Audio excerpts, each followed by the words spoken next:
नमस्कार, आप सभी का अरुणाचल मिरर में स्वागत है। मैं इस वक़्त फ़िलहाल बासार में मौजूद हूँ और बासार में एक जगह है, हिकर गुमिन, जो कि हाल ही में एक बनाया गया एक बस्ती है। तो यहाँ पर एक युवा है जो मिनी फैक्ट्री यानी स्मॉल स्केल फैक्ट्री जो है चलाता है, जिसमें वे जो है फ्लैट बॉल और स्लीपर्स यानी चप्पल और बनाते हैं और टिश्यू पेपर भी बनाते हैं। तो चलिए मैं आप लोगों से इनसे मुलाकात करवाती हूँ। सबसे पहले तो आप अपना नाम बता दीजिए और ये मिनी फैक्ट्री जो है आपने कैसे इसकी शुरुआत की उसको थोड़ा-सा हमें बता दीजिए sir? First of all Arunachal Miller को मेरा तरफ से थैंक यू। और मेरा नाम है लिजुम बागरा। तो उसके कारण मैंने शॉर्ट फॉर्म में जो अपने नाम है इसको शॉर्ट फॉर्म में मैंने एलबी करके रखा हुआ है। LB paper plate and silver factory करके ये स्मॉल स्केल इंडस्ट्री है। तो सर ये जो है आपने कैसे शुरुआत की इसकी? आपने कैसे सोचा कि मुझे इस गाँव में जो है इस बासार में जो है ऐसे फैक्ट्री शुरू करना चाहिए जिसमें जो प्लेट का, बॉल का और स्लीपर का ऐसे फैक्ट्री चलाना चाहिए, तो आइडिया कैसे आपने लिया? ना एक्चुअली आइडिया तो मैं किसी से नहीं लिया, पर मैंने देखा है कि मतलब कुछ कुछ जगह पे उनकी जो इंडिपेंडेंट कहीं कहीं जैसे आलो हो गया, ईटानगर हो गया, पासीघाट हो गया, वो सब में उनका कोई कोई जो यूथ है वो सब अपना प्रोडक्ट देता है, बनाता है। उसके बाद मैंने सोचा है कि शायद बासर में तो ऐसा अभी तक तो नहीं है, तो क्यों ना मैं इसे ट्राई किया जाए ना। तो इसको मैं शुरू करना मतलब करेगा बोल के मैंने अभी इसका इस्टेब्लिशमेंट 2024 का सितंबर से शुरू किया है बनाना। और अभी सेलिंग भी करते हैं जो मार्केट प्राइस है उससे बहुत ही कम रेट में, क्योंकि आपकी जब नीचे से जब बन के आते हैं गुवाहाटी से, सिलापत्थर से या कहीं तेजपुर, लखनपुर कहीं से भी आपका जब आते हैं यहाँ पे, तब यहाँ पहुँचते पहुँचते उसकी कीमत जो है बहुत हाई हो जाता है। तो इसको देखते हुए मैंने नई, जब मैं खुद अनएम्प्लॉयड है तो कुछ ना कुछ तो करना पड़ेगा, और साथ में एक दो दोस्त को लेके मैं एक यहाँ में ही ये काम शुरू करते हैं बोल के मैंने इसको स्टार्ट किया था। और इसके कारण मैंने जो भी जो काम कर रहा है, जो भी बनाते हैं, उसको हम यहाँ का लोकल लड़का ही वो बनाते हैं। उनको कुछ दिन का आपका 10-12 दिन का ट्रेनिंग लेने दिया है, उसके बाद वो अभी हर चीज़ वही बनाते हैं। तो ये कोई स्कीम है या किसी विधायक लोकल यहाँ का जो एमएलए है, उन लोगों से मदद लिया ना आपने खुद खुद किया ये? ना एक्चुअली ये जो है ये प्रोजेक्ट हमने ये से डीडीयू हुआ है बोल के एक आता है, दीनदयाल उपाध्याय योजना बोल के, उसमें हमने ये किया है कि मतलब इसका फॉर्म फिलअप किया था। फॉर्म फिलअप करने के बाद में इसको हमें वो लोग ये वर्किंग इंटरव्यू के लिए इनवाइट किया। तो वर्किंग इंटरव्यू में जब हम पार्टिसिपेंट लेते समय लगभग हमारे जो कॉन्स्टिट्यूएंट जो पार्टिसिपेंट जो हिस्सा भागने वाला 80 टू 90 के करीब लोग थे। उससे ये सरकार ने 10 आदमी को सेलेक्ट किया गया था। तो 10 आदमी को जिसकी प्रोजेक्ट अगर बाकी में ठीक है, उनको शायद जिसको अच्छा लगा होगा, मतलब जो प्रोजेक्ट सही लगा होगा, उनको उन लोगों ने सेलेक्ट किया और इस्टेब्लिश करने के लिए कुछ फाइनेंशियल वो लोग हेल्प करते हैं। मतलब हेल्प मतलब कि वो बैंक की तरह, बैंक से मतलब बैंक के थ्रू से लोन दिलाते हैं वो। तो बाद में भले आप उसको रीपेमेंट तो करना ही है क्योंकि लोन है, तो उसको भले रीपेमेंट करें, फिर भी आपको एक वो फर्स्ट शुरू करने के लिए कुछ हिस्सा तक लोन दे देते हैं कि आप अगर ये बिजनेस शुरू करना है तो करो बोल के कुछ मदद तो देते हैं सरकार की तरफ से। कितने रुपए तक सरकार जो है मदद करते हैं आप लोगों को शुरू करने के लिए? वो आपकी एक ये है, उसमें लोन जो है आप 15 लाख तक ले सकते हैं। तो आप 5 लाख लेना चाहे, 10 लाख लेना चाहे या 15 लाख लेना चाहे, उस हिसाब से वो लोग का एक ये है, लोन के हिसाब से आप 15 लाख तक लोन ले सकता है।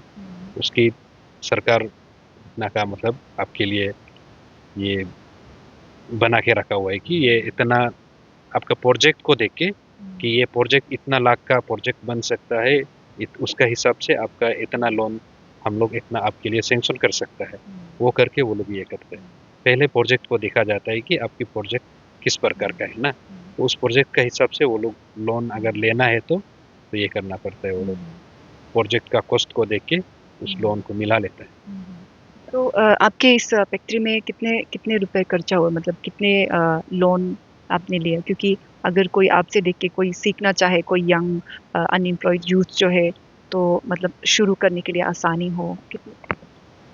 एक्चुअली हमने तो लोन तो हमने जो सरकार के हिसाब से जितना जो बनाया है, तो लास्ट रेट उन लोग 15 लाख का बना के रखा है। तो हमने 15 लाख का ही लोन ये किया था, अप्लाई किया था।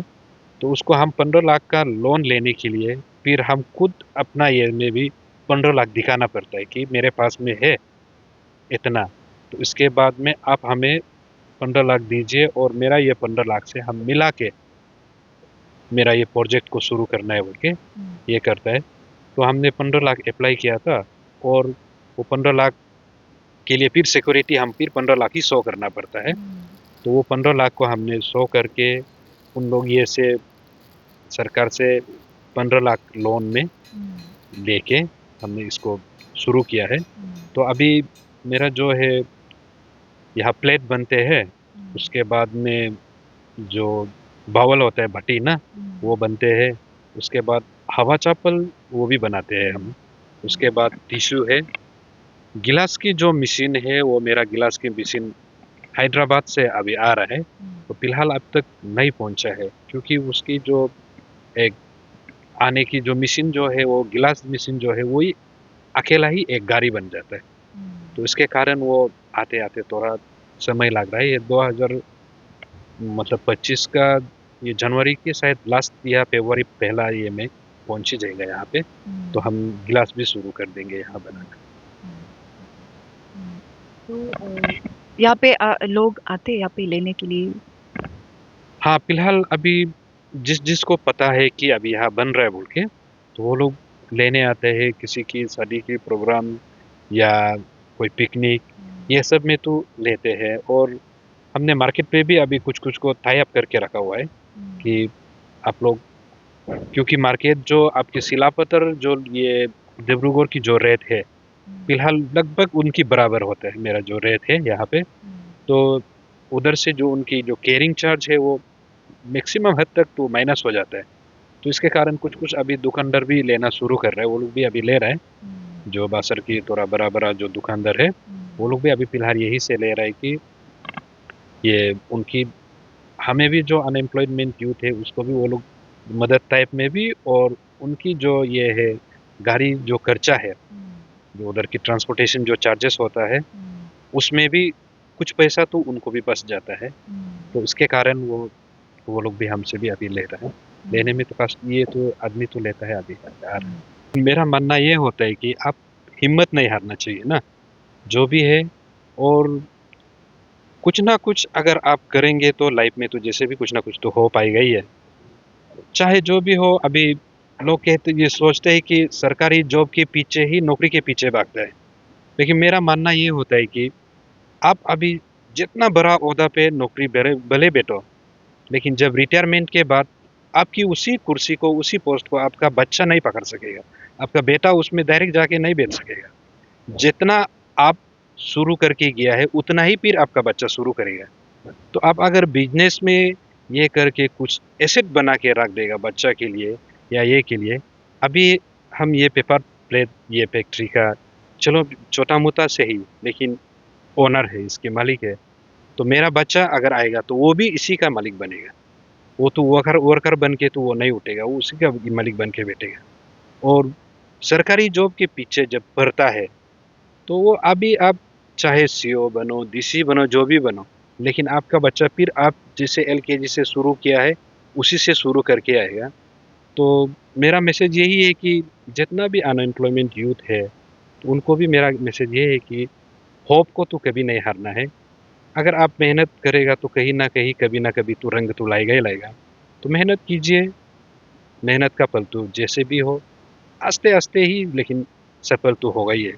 एक बार में तो कोई भी चीज़ उड़ के तो नहीं आता है। तो हर चीज़ को आस्ते आस्ते आस्ते आस्ते ये करके तो करना ज़रूरी होता है। तो हमने भी तो बिना कुछ ये किए, बिना नौकरी का, बिना ये का, तो बहुत सा साल एरिया है।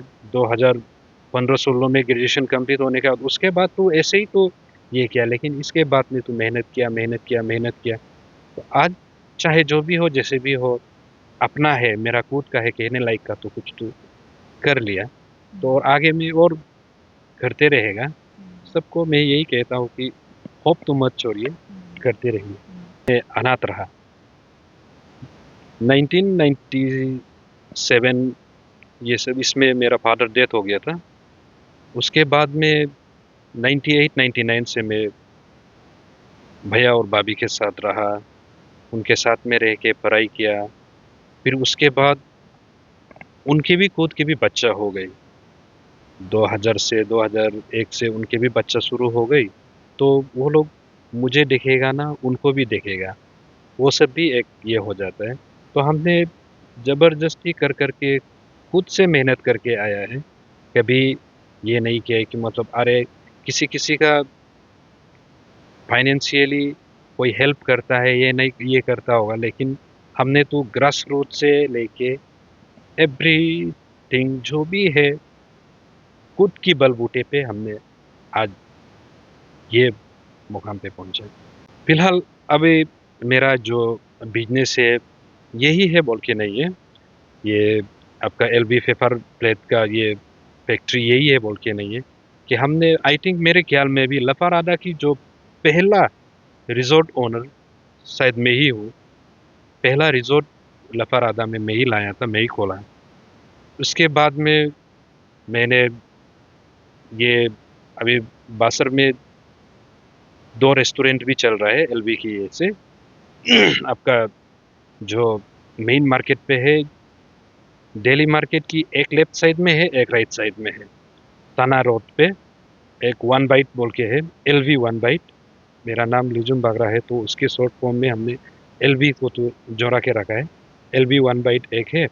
उसके बाद उसके जस्ट नीचे में एक LNJ memo restaurant, franchisee of LV का ये में रखा हुआ है वो भी।